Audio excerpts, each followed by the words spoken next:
Nothing will ever take the place of study that fills the heart. I like the old quotation, preaching from the heart will impact the hearts of the listeners. Yeah. Preaching from the head will simply affect the heads of listeners. Well, Castleview, good to be here today. I'm excited. We've got a very special day today. Of course, you're going to see this on Wednesday. This will be a little bit after the fact. We have our legacy banquet tonight, and we had a special speaker in 2018. It was our first legacy banquet that we had. We weren't even calling it the legacy banquet yet, but we had a special speaker come out, Dr. Greg Mutsch, and he is the vice president at Pensacola Christian College, and just a really special, unique person. And we'll talk about this a little bit as we go along. He's had a really interesting role in my life and in my wife's as well, and has influenced us and so many others. And Dr. Mutsch, thank you. You're here for the banquet. Well, Pastor, I'm thrilled to be with you. I was thrilled to be with you in 2018. Do you remember that? Oh, I do. I remember it vividly. Do you? And I remember that you took me out and showed me the property. Yeah, that's and right. we got out of the car and overlooked the ridge there. I was just awestruck by the beauty of it. Yeah. And then last night, when it was dark, you said, hey, let's go see the building in the evening. Yeah. I told my wife, come driving up on that building. It's just incredible. And to see the structure, to see the beauty of it, the efficiency of it, and then it's the setting of it. I mean, you know, when you get a ring, the beauty is the stone, but it's in the setting. Yeah. And I tell you, the beauty is that building, but what really enhances it is the setting in which you built it. That is an interesting way to put that. We've noted that without having that illustration, that little picture you just drew for us.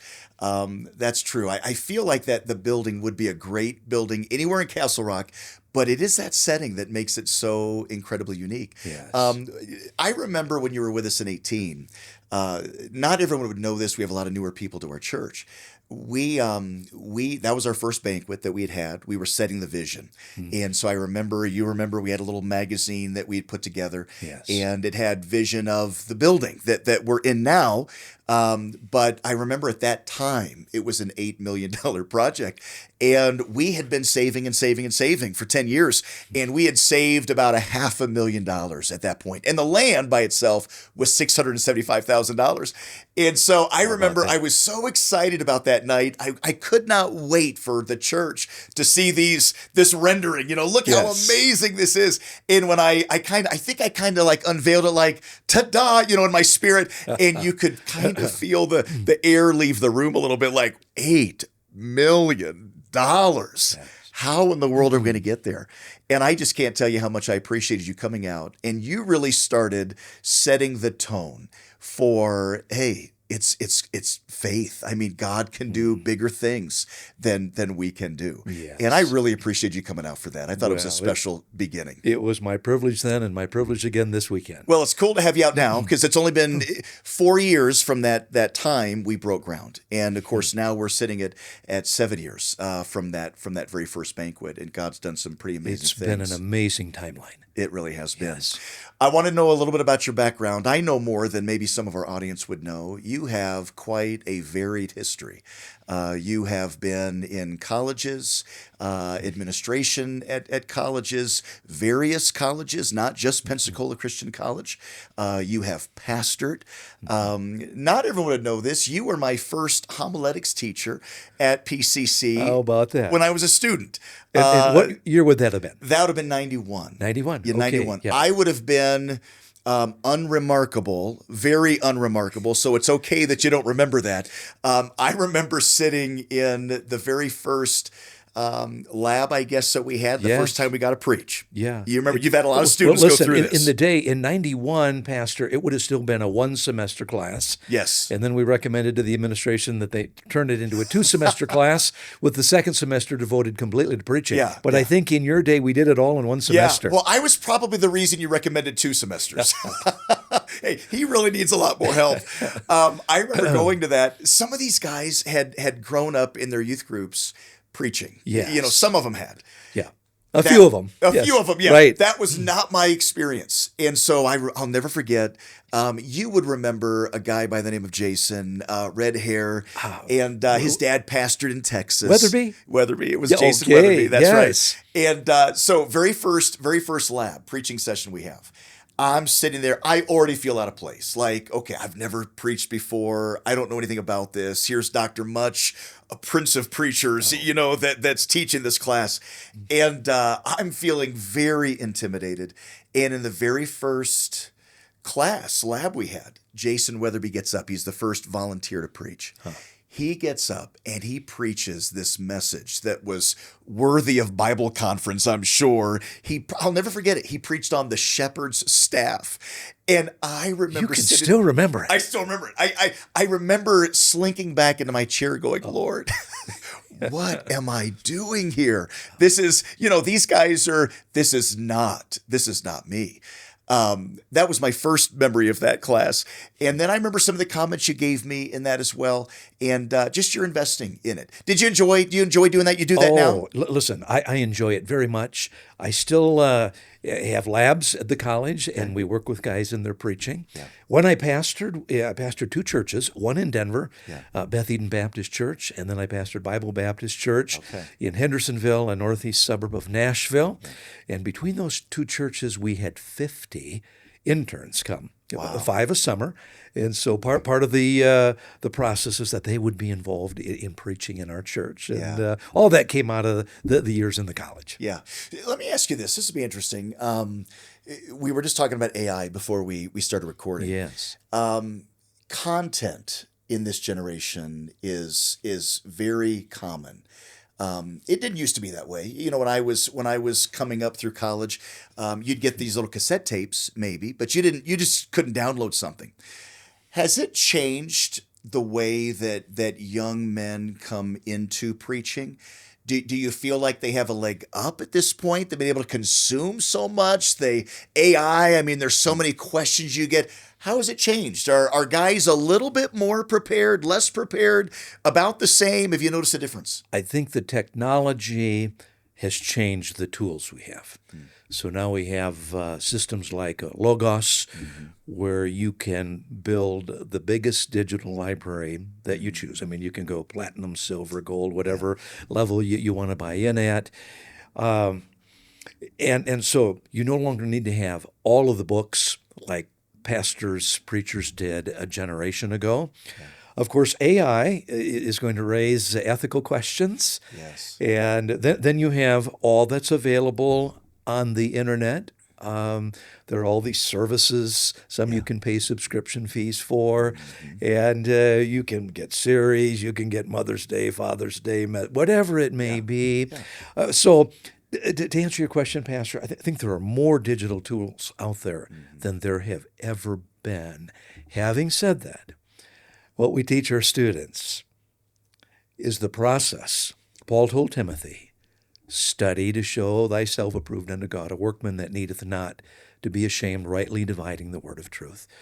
The Bible says, Paul said, that they that labor in the word and in doctrine, that is in the study process, that they're worthy of double honor. And that's not a double pat on the back that Pastor, that was a good sermon. It literally, the Greek word there is double honorarium, compensation. So the message there to pastors is take care of to churches, is to take care of your pastors financially. But to answer your question, nothing will ever take the place of study that fills the heart. I like the old quotation, preaching from the heart to the hearts of the listener will impact the hearts of the listeners. Yeah.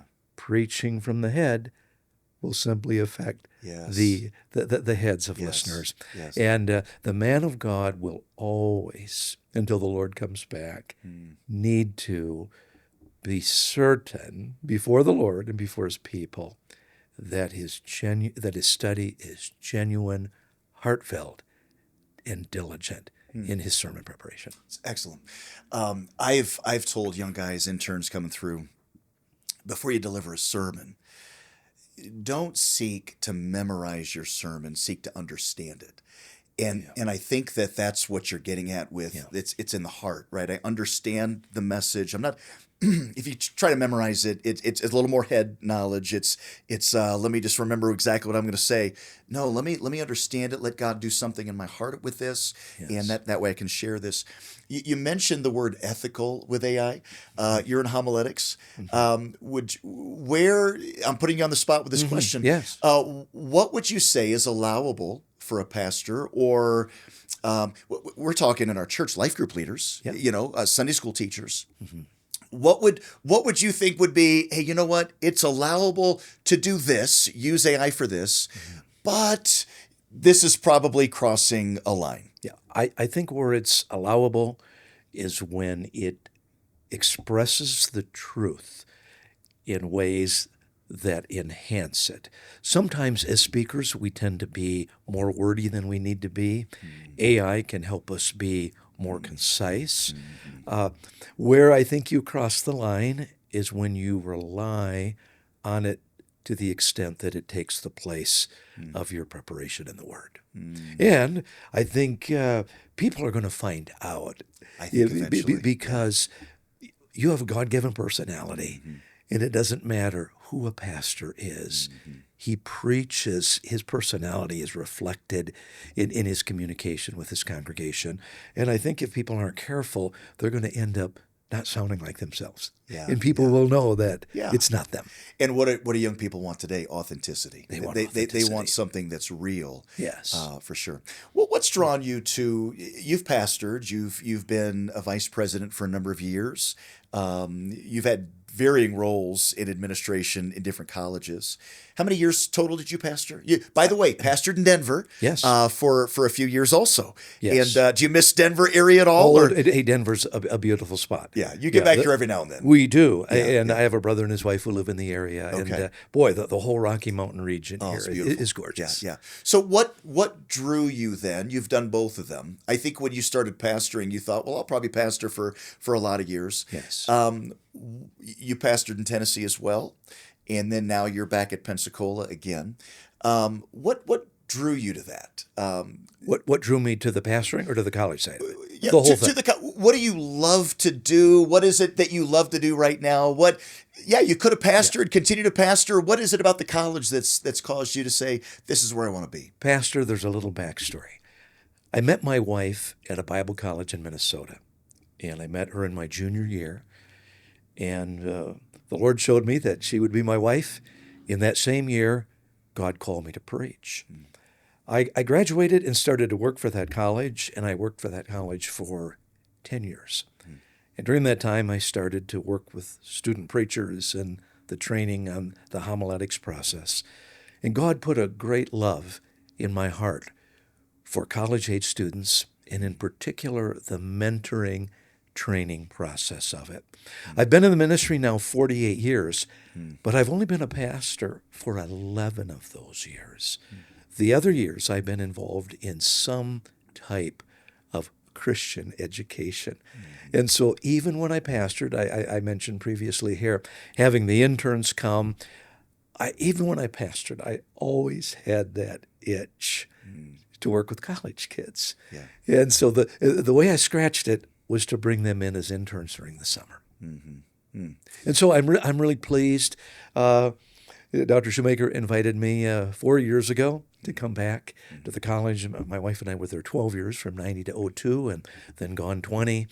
And I was just really thrilled as we prayed about it in my fourth quarter to be able to come back and once again finish out my ministry in being a part of impacting the next generation. 2 Timothy 2:2, it's been said that we all have, as Christians, three categories of people in our lives who really impact us. There are the Pauls who teach us. And Pastor, you can think today of Pauls in your life. There are, secondly, the Barnabases who mentor us. And there are, thirdly, the Timothys who follow us. I've had the privilege to work with 5 institutional presidents. They're all as different as can be, different skill sets, all very capable, all successful in the roles simply shows that God doesn't have one particular profile of a leader in Christian ministry. All 5 have impacted me in significant ways. They have been my Pauls. Some of them are getting old now. Some of my Pauls have passed on to glory. I'm at that point in life where, with the years I have left, God helping me, I wanted to be a Paul, as God will allow it, in the lives of those wanting to serve the Lord in the next generation. But, Pastor, I also, by His grace, want to be a Barnabas. I want to be an encourager, and I want to help those Timothys. I remember when I was a Timothy. Yeah. How do you do that? We've got one of the things in the culture of our church right now that I love the most is we have a number of our church folks. We've got a lot of strong men right now too that are desiring to lead in the church.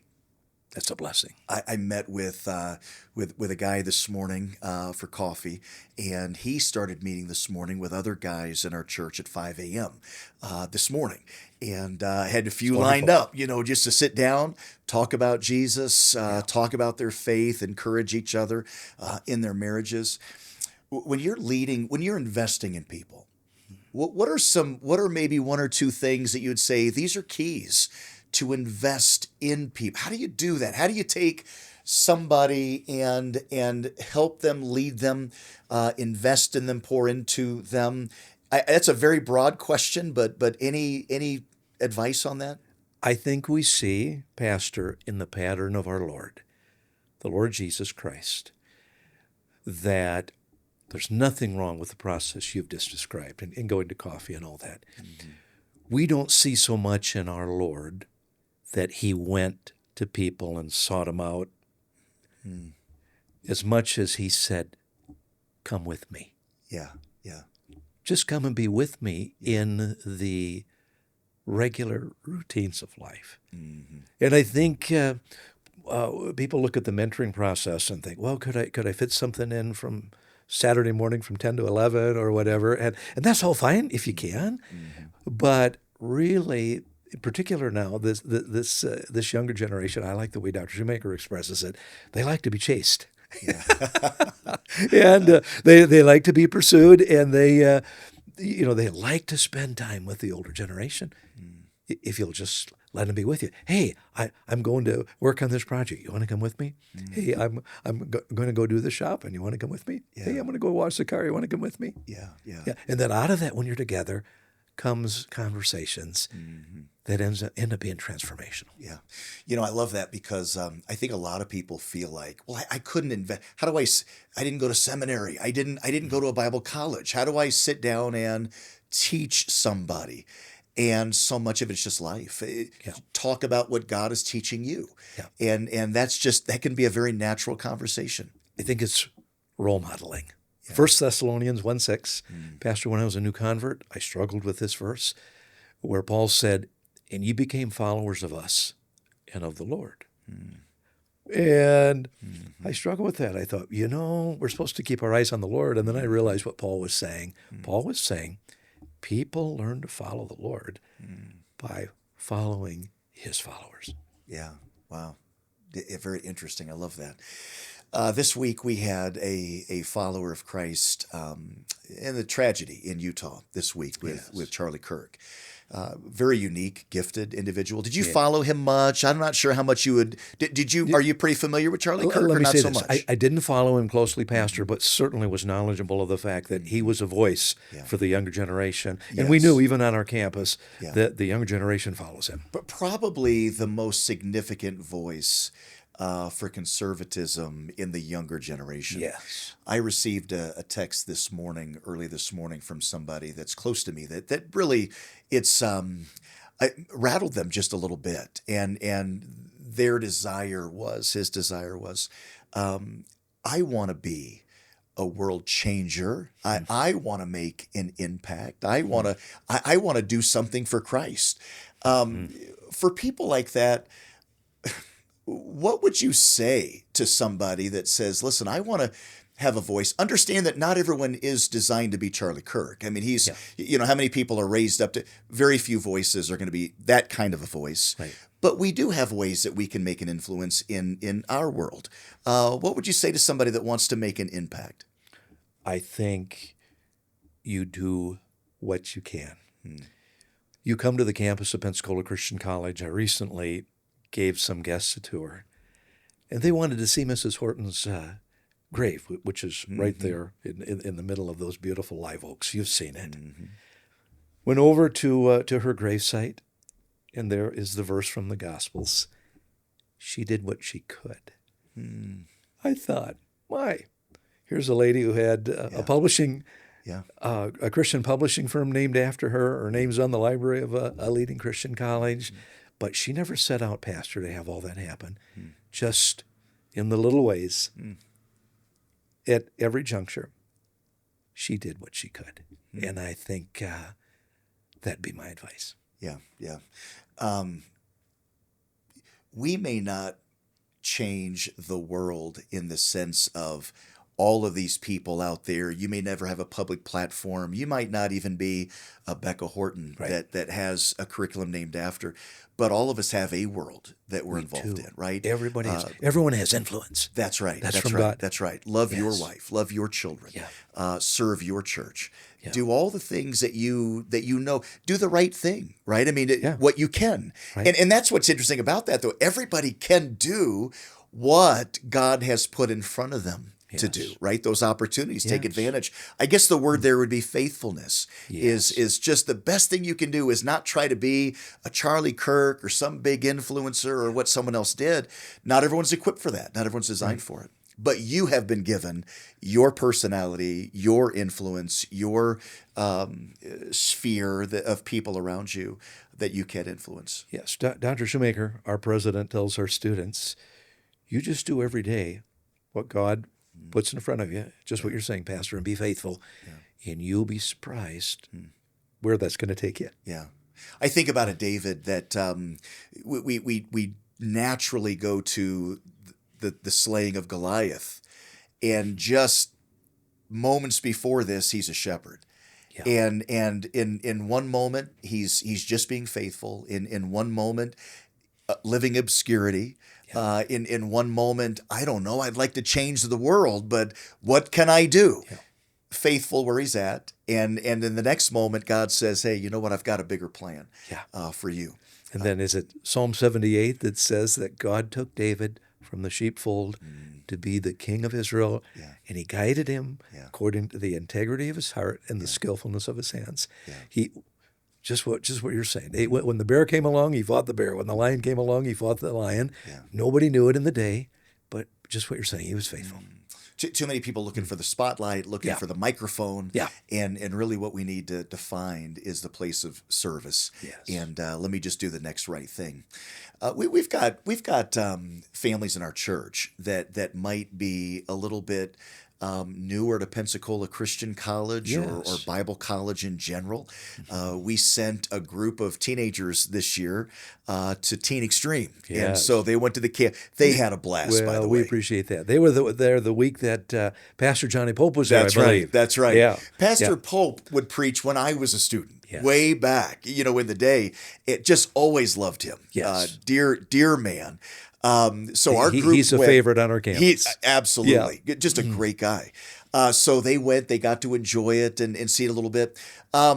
You're there, you're plugged in all the time. You're obviously a strong Christian education individual. If you were to make a plea, whether it was a student or to a parent, why should they consider a Christian college? Well, PCC has just announced what they call the PCC Promise.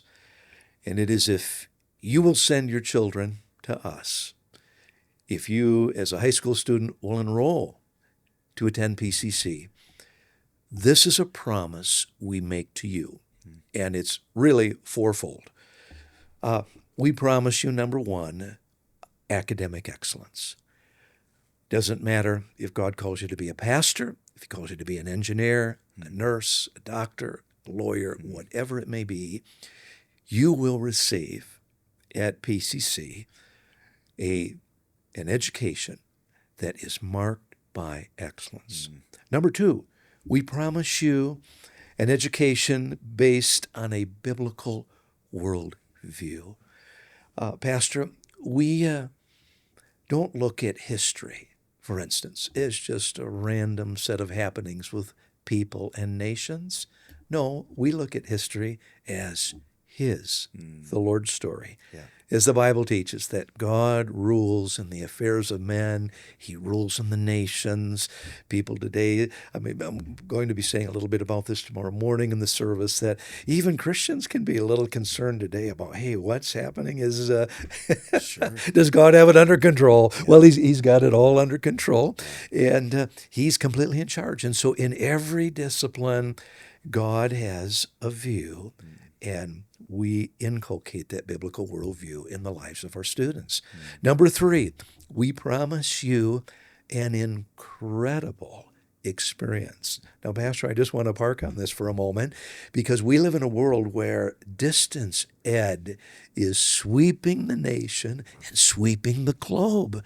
And students say, well, why should I go clear to Pensacola when I can get online? And others say, why isn't your undergraduate program online like your graduate program is? It's a very simple answer. We provide an unparalleled experience. You know, you went through it. Yeah. And the experience has only improved. It's only been enhanced, Pastor, since your days on the campus. And so there's daily chapel. There are all of these activities in the residence halls, on campus, 48 collegians that break a student body down and make it possible for students to participate in a smaller group and get to know friends on a smaller basis. The on-campus experience is unparalleled. Yeah. But number 4, this is our 4th promise to you. We promise you an unmatched cost. The board of directors made the decision that they would not be increasing our tuition again this year. And we have an affiliate ministry, and we're thankful for it. It costs us $30,000+, probably in the area of $32,000 a year to educate every student that comes on our campus. Wow. They pay right in the neighborhood of $15,000. That's amazing. Yeah, and the reason is that through our affiliate ministry, we're able, right up front, carte blanche for every student that comes, to give them a scholarship that they don't see right off the top to reduce their costs. Plus, on top of it, they can still apply for all of the scholarships that you find in the catalog. They can also apply by following the time deadlines for the buy 3, pay for 3 years, and get the 4th year free. Yeah. And so it's virtually in Christian higher. Value. It's an unmatched cost. Yeah. So our son Chase graduated from Pensacola, and he was criminal justice. He and his wife both met there. Yes. And they're serving as police officers now in Greensboro, North Carolina. Tremendous. And he got his 4th year free. Okay. And that's pretty amazing. That's amazing that it's cost $32,000 plus a year to educate one of those students. Yes. And it's less than half of that Right. that they're actually paying. And so you would automatically think, oh, well, it must be bargain basement stuff then. I mean, it must be some pretty rough dorms. And, whereas it's one of the most beautiful campuses you will ever see in your life. Everything is so well manicured. The buildings are first class. It's a beautiful place. And I would like to stop for a moment and also highlight what you said, that the experience on campus, sports, friendships, chapels, relationship. I mean, I went from Utah all the way out to Pensacola. I'd never been there. This is in 91. Right. So we didn't have social media to see these little reels and I got the little magazine. Okay. You know what I mean? I'd get a little update, or something along those lines. And you get a few pictures. And I had no idea what to expect. And I remember getting there and I felt like a fish out of water and, oh boy, what have I done? I'm so far away from home. It was such a wonderful time for me to begin to stand on my own 2 feet and to decide, is this what I believe? Is this mom and dad's faith or is this my faith? Yes. And it was so helpful and life altering for me to begin to really decide, no, this is what I believe. It was a great experience. Well, Pastor, we have students this year from all 50 states in several dozen foreign countries. I spoke recently on a Friday night at the Chinese Fellowship, and we have 40 to 50 Chinese students who've come from underground churches. Wow. They don't get Really? home. They only get home at most once a year. Some They were in underground churches. Yes. Is that right? Yeah, and made the decision to come to PCC to study. Wow. And so my point being, if you come as a student, the student pool with which you're going to interact, students from all over America and all over the world, it's just a great experience. Missions conference, the last few years, we've had something we call Secret Church, and we go into a lower level room in our church, and lights are out. Candles are illuminating the walkway. We go into a room that is not a huge room, and so we're all kind of packed in there tight. It's the music is by guitar and a little hushed tones, and it really has been such a powerful service to recognize that there are people in the world that don't have the same freedoms that we do. Right. Wow, what an amazing experience to be able to rub shoulders with people that have gone through that and experience that. And the freedom must be such a stark contrast to them. Oh, it is just in every way. Yeah. I mean, the freedom on campus, in the community, in the country. Yeah. Yeah, to be able to worship. One girl told me, Pastor, she said, I'm really praying that I can get my mother to come. Wow. Because she said, I'd really like to see her move here and experience the freedoms that I've come to enjoy as a student. Wow. Wow. I think people like that, we have a tendency to get very apathetic in the States, right? I mean, we in this country, with the freedoms we have, we can get a little apathetic. And we don't have the persecution. We don't have it. Right. We don't have it. And that would be interesting to sit down with people like that. Well, Dr. Mutsch, you're such an interesting person. Thank you for being here this weekend. And you've had such an influence on my life. I remember I was on Panhellenic Council at Pensacola, and we'd sit in chapel, and you'd get up and preach. And I remember distinctly in one chapel service you were preaching that I just stopped for a moment. And I had the distinct thought, you could hear a pin drop right now as you're preaching. And you just always have that very, very personable, very relational, but also I could always tell you're a homiletics teacher. I mean, everything is just exactly, as it should be. And your influence really did encourage me along the way. And I can't tell you how appreciative I am of your investment and your pouring into my life. I know I'm just one of thousands and thousands and thousands of young people you've been able to invest in. But I want to say thank you for the investment you've made in my life. Thransden, you are most welcome. The privilege has been mine. And I want to say, conversely, what a thrill it is for us to just see how God's used you, has taken the training you've received, has taken your dedication to the Lord. I believe you met Debbie at the college. Did. And to see how just what we've been talking about, day after day, your faithfulness, Pastor Thransden, and now to see the work that has been raised up here. And I just want to say, we're proud of you as unto the Lord. Dr. and Mrs. Shoemaker visited your church last year. They came back. He was excited and said, hey, we heard him. He said he's in this series on ethical issues, and I think you had just addressed abortion. And he said, Dr. Mutsch, we need to get him down. The students need to hear the very message that he gave. And at the end of this month, you're going to be back on campus speaking one day to our entire student body, and then the next day we're going to have split chapels, and you're going to be speaking to all of the men. And so thank you for the reciprocal relationship we enjoy, and thank you for your investment in our students at the college. Very excited about the opportunities and love the college, love everything God is doing in it, what he's done in it in our lives, and we're so appreciative. Thanks for being here this weekend too. It's going to be a great weekend. I'm very expectant about tonight and tomorrow, and we appreciate you. So thank you so much for being here today. You're most welcome. And church, let me just encourage you. God's been doing some amazing things here.